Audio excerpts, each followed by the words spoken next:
What's up, guys? It's Dakota, and this past Saturday, I played in a invitational qualifier and got dumpstered. Played really bad. Opponents played really good. Whatever. But one of my friends who said that they weren't going to go to the event decided they were going to play last minute and played a deck similar to this. This isn't the exact list, obviously, but they managed to top four the event, so that was pretty cool for someone who didn't want to play. So we're going to be looking at Bant Snowblade, and basically what Bant Snowblade is basically this Bant like value deck that's really just like blue white splashing the green for an Uro and like Ice Fang Quaddle in the main board. So basically, your job or what you're trying to accomplish is essentially just value your opponent out of the game. With cards like Ice Fang Quaddle, which are basically our version of Baleful Strix that they have in Legacy, except this has flash and it's green instead of black. It has Death Touch as long as you control at least three other snow permanents, which is pretty easy when you play just looking at 8 snow covered lands, which count as your snow permanents, and you play 4 Arkham's Astrolabe. You'll be very, very surprised how often you actually have 3 other snow permanents in play. Also, if you have other Quaddles in play, they also count as snow permanents because they're a snow creature. But just a very good value card. Cycles essentially gives you a 1/1, usually a Death Toucher, kills whatever it blocks. Also carries some very nice equipment in Feast of Famine and Batterskull in the main. And how the heck are we getting those equipment? We're using Stoneforge Mystic because this card is incredibly broken with really good enchantment, or with pretty good equipment, excuse me. So Stoneforge, 2 mana, 1/2. When it enters, search for an equipment, put it to your hand, shuffle your library. Then you can pay 2 and tap it to put equipment from your hand onto the battlefield. Why is this powerful? Because Batterskull has a thing called Living Weapon, which puts a 0/0 into play, and then the equipment attaches to that creature. So essentially, on turn 3, assuming your opponent doesn't interact with Stoneforge Mystic, you can pay 2, tap, and put Batterskull into play, and basically have a 4/4 Vigilance lifelinking Germ on blocking duty. Pretty expensive to equip this thing, but like eventually you can get to a point where you have so many lands in play where you can return Batterskull to your hand by paying 3 mana and then paying 2, tapping your Stoneforge Mystic to put Batterskull into play. Also to note, a thing that you should know with Stoneforge Mystic is that you don't put the equipment into play until the ability resolves. How can that be important or things like that? Basically, if you have a Batterskull in play, but then you also have like a sword or something, like you can activate the ability and then hold priority and return the Batterskull to your hand to then put the Batterskull in play. If you want to be that cute, that's technically something you can do. There is situations where it comes up. I can't think of any off the top of my head because I don't really play this style of deck, but that is something you can do and something worth remembering if you decide to pick up this deck. Snapcaster Mage, because value is value. This card is still pretty good. Carries equipment very well, has flash, which is kind of like the theme for these like 6 cards right here. That flash is very good when you can just play them on the instep, and then you have cards like your sword or your Batterskull that you can put your mana into it and attach it to Snapcaster Mage Ice Fang and just kill your opponent that way. 1 Uro Titan of Nature's Wrath can put lands into play when you cast it. Obviously, the sacrificing doesn't matter. It kind of sucks to tap out on your turn 3 for Uro, but like this card can essentially win a game on its own, and in combination with like your equipment and things like that, this thing is like an 8/8. Makes your opponent discard a card. You untap all your lands, then you gain 3, draw a card, put a land from your hand into play. Or it's a 10/10 lifelinking vigilance. When it attacks, gain 3, draw a card, and put a land from your hand into play. This is basically respect for the prowess decks and the burn decks. Just something that you can gain 3 life, draw a card, and just make life really easy for you. And then this card is also very hard for them to deal with without 2-for-1ing or 3-for-1ing themselves.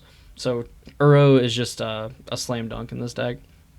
The Planeswalkers, Teferi Time Raveler, really annoying when your opponent has to play at sorcery speed, and when you have cards like Supreme Verdict that you can play at instant speed, and then even some of these other cards in the sideboard like Timely Reinforcements.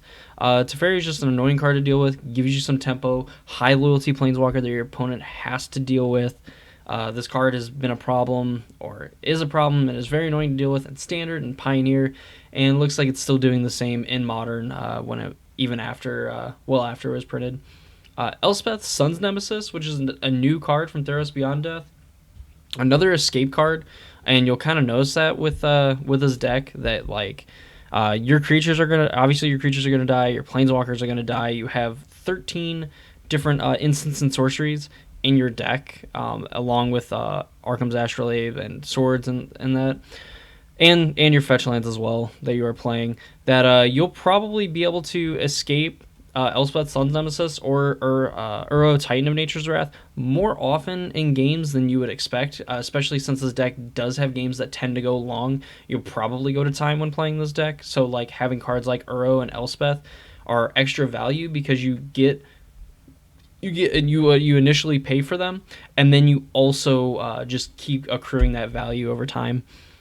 So Elspeth can make 2/1/1s, or can essentially make 4/1/1s, and then pump them to kill your to push through damage, or just have you gain life. Another thing that like kind of respects like the burn matchup and does a lot of different things, and can also just push through those last points of damage to win the game as well. And again, with escape, just giving it more utility. It being a one of along with Uro, like you don't typically want to see these cards, but you definitely have ways to kind of like dig for them as well, and even technically ramp into them. Jace, because Jace is an awesome card, brainstorming every turn, and then also being a win condition in the deck as well. Every blue deck basically plays him. Every blue deck wants to play him if they can, so this deck's got to play him too. For the spells, Path to Exile respects the mono red decks. Just efficient removal. Doesn't matter if you give them an extra land, they're going to dump their hand anyway, regardless if you give them an extra land or not. Spell Snare counters things with converted mana cost 2. Can't think of many decks where this beat. I mean, like in the mirrors, obviously, it stops their creatures and their mana leaks and things like that. But realistically, this card being a one of is probably fine with some of the other more aggressive decks running around. Mana Leak usually is just like a hard counter in the early games, and even in the late games, if your opponent tries to tap out or do something big, Mana Leak can get them as well. Force of Negation, if you need some turn 0 interaction, or you just decide to tap out to escape an Uro or something like that, and your opponent goes to kill it, you can Force a Negation their spell and protect your Uro, and then really start getting in the beats. Cryptic Command goes pretty well with cards like Mystic Sanctuary, where you can lock your opponent out of the game, cryptic lock them, as you would call it, to basically just bounce your Sanctuary, counter their spell, or bounce Sanctuary, draw a card. Whatever combination of things. You could even do it on your own turn to have Uro put the card on top, and then you have a Cryptic Command that can go and get another Cryptic Command if you needed to. Just tons of different things you can do with Mystic Sanctuary. This card's secretly really busted, but it's fine. It's okay. Modern's fair. One Supreme Verdict, because sometimes just having Uncounterable Wrath is pretty good, and again, you have a decent amount of cards that let you cantrip through your deck, so having one Supreme Verdict to try to dig to is pretty good. Astrolabe, really good, fixes your mana, draws a card, basically leaves you not punished for fetching up your basics super early and getting those ice permanent or snow permanents in play to give your Ice Fang that extra value of having Death Touch. Sword of Feast and Famine, Batterskull, because we are playing Stoneforge Mystic, and those equipments are really good. I would probably like to see Sword of Fire and Ice, but that's because I like drawing cards more than I like making my opponent discard a card. But in this style of decks, while protection from red might be more might be better in a sense, like the fact that protection from green and from black and the value that the sword gives you once you hit your opponent is usually probably going to be better than drawing a card and dealing 2 damage or something. Batterskull also really hates the red decks, just in case you didn't know. Field of Ruin, because we are playing a ton of basics and hitting some lands in the Titan deck, are really good. You have your 4 Flooded Strand, your 4 Misty Rainforest, and some of your random like one-off lands that you can fetch up with. Mainly, you're going to be fetching these basics and the Mystic Sanctuary a lot of the time. That's why you're playing 8 fetch lands that all fetch blue. The sideboard, Veil of Summer, really good at stopping Thoughtseizes and removal spells, also letting you draw a card. This got voted literally the best color hoser by Channel Fireball's like top 8 list and things like that, and it is very good, worthy of the spots in the sideboard. I'd probably want to play at least 3, but this deck list was playing 2. Disdainful Stroke for the Titan matchups, Core Firewalker because red sucks and we really hate Lava Dart, Rest in Peace, and Ashiok. Rest in Peace pays respects to Dredge. Ashiok can also beat the Dredge deck, but this is also for the Titan matchups as well, because your opponents can't search their library with the effects of spells and abilities. Blood Moon also really hates Titan and all these other greedy decks like Jund's Mana Base and Grixis Shadow and things like that.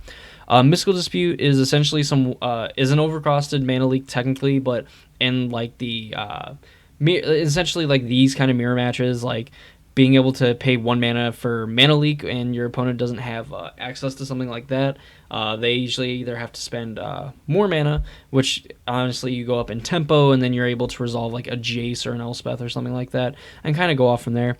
And then Timely Reinforcements, because we really hate people that play the card Lava Dart in their main deck. So that is the Bant Snowblade deck. It's really sweet. People like playing these decks, and I like playing these kinds of decks in Legacy, like these Stoneblade type decks. Astrolabe is just a really good card. The fact that like you are completely unpunished for fixing your mana is really great, and obviously having the benefit of being a snow permanent that also gives you value and just kind of like turns on the rest of the deck and lets you play these 2 and 3 color cards, also letting you have up to like 2. If you draw 2 Astrolabes, like you only need technically 1 blue source. You just need 4 lands to be able to cast Cryptic Command, which is insane to think that this card could have like that kind of an impact and really can affect how you fetch and things like that. Also, Sword of Feast and Famine, hot. Batterskull, even hotter. Love those cards. But I definitely do not have the cojones to register either of them.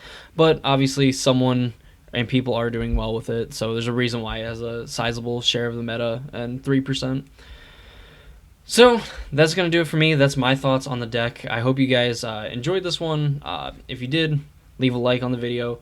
Comment if there's a modern deck in particular that you want to see. Also be on the lookout for some more modern stuff coming later this week, probably on like Thursday or Friday. I'm going to be doing like a crash course on learning the modern format and really just getting better and honing your skills and things like that as a player when it comes to this format, because it is super brutal on the people that have played it for years, and it's even more brutal on the people that just start playing it. Also, be on the lookout for Pioneer deck techs and Standard, because those formats are still pretty sweet, even though I really like playing Modern. And yeah, that's going to do it for me. I hope you guys enjoyed the video, and I will see you in the next one.